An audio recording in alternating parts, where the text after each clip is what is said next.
Welcome to RV Kitchen, where all my recipes are cheap, easy, and delicious, just like me. For tonight's dinner, baby, I'm inspired by a gift that I received from my very best friend. Blood orange chicken thighs. Ooh. In a gallon Ziploc bag, baby, I've got myself 4 chicken thighs, and I'm just going to add in about a half a cup to a cup of Italian dressing. It's fabulous marinade. And then I'm going to squeeze in a little lime because I had it, and I thought, why not? And then a good healthy portion of some lemon pepper. But, honey, you can just use lemon juice and a good hit of black pepper. And then, of course, add a little salt in there. Now, I'm going to give that a good shake. Rub it on down, baby. Always rub down your meats, baby. And then we're going to let that hang out in the fridge for a little while. Now, while that's doing its thing in the Frigidaire, we're going to get moving along with this sauce. So I was gifted this blood orange marmalade, and honey, it is fabulous. But honey, you feel free to use regular orange marmalade. It works just great. Now, I've got about a quarter to a half a cup that I'm going to start off in a bowl, and then I'm going to pair that with some apricot preserves. The marmalade has rind in it, and it's got a good, sharp citrus flavor. But I'm going to mellow that out with just a little bit of apricot, and then I'm going to throw in about a teaspoon of either minced garlic or about 2 cloves of fresh garlic, and then a dash of chili flakes just to give a little spice. And then keeping with the same flavor, we're going to go in with a little lemon pepper.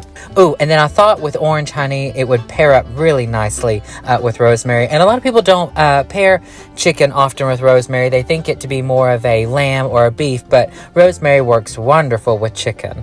And that bright, fresh flavor is going to be really nice with the blood orange. All right, now that we're back in from our little field trip, I'm going to get some oil going in a shallow pan, and then we're going to go ahead and chop up our rosemary and get that going into our lovely little sauce here. And then, honey, you just throw that in the microwave. Let it go until it's just nice and melty. If you want it soft and runny, honey, then you're going to add in about a couple of tablespoons of water, depending on how thin or thick you want it. But it's going to thicken up as it cools down. And baby, that oil is nice and hot. So I'm going to do myself a favor tonight with cleanup. We're going to grab a paper plate, and then we're going to throw down a little bit of all-purpose flour. And then, honey, I'm just going to coat these little low thighs down in that flour that I've just seasoned up simply with a little salt and pepper. Nothing too crazy. And don't forget, baby, flip your thighs, honey.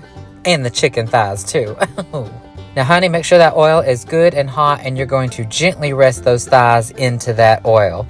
And yes, honey, you can use drumsticks or chicken breast or wings, whatever you got. I just prefer chicken thighs because it's one of my favorite flavorful parts on a chicken. Give it a gentle flip, and then, honey, you're just going to let it cook on the other side.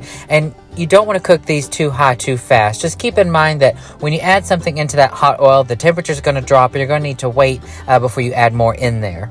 Once your chicken thighs are all fried up and crispy and got a good flavor on them, well then, honey, it's time to break out that sauce. Make sure it's nice and warm, so if you need to add a little bit more time in the microwave, honey, well, by all means. And, honey, the reason why you want that sauce warm is whenever you go to pour it on that hot fried chicken or you're serving it along with it, it's just going to taste that much better. Now, baby, we're going to dive on into these thighs, so I'm just going to give this a good glaze.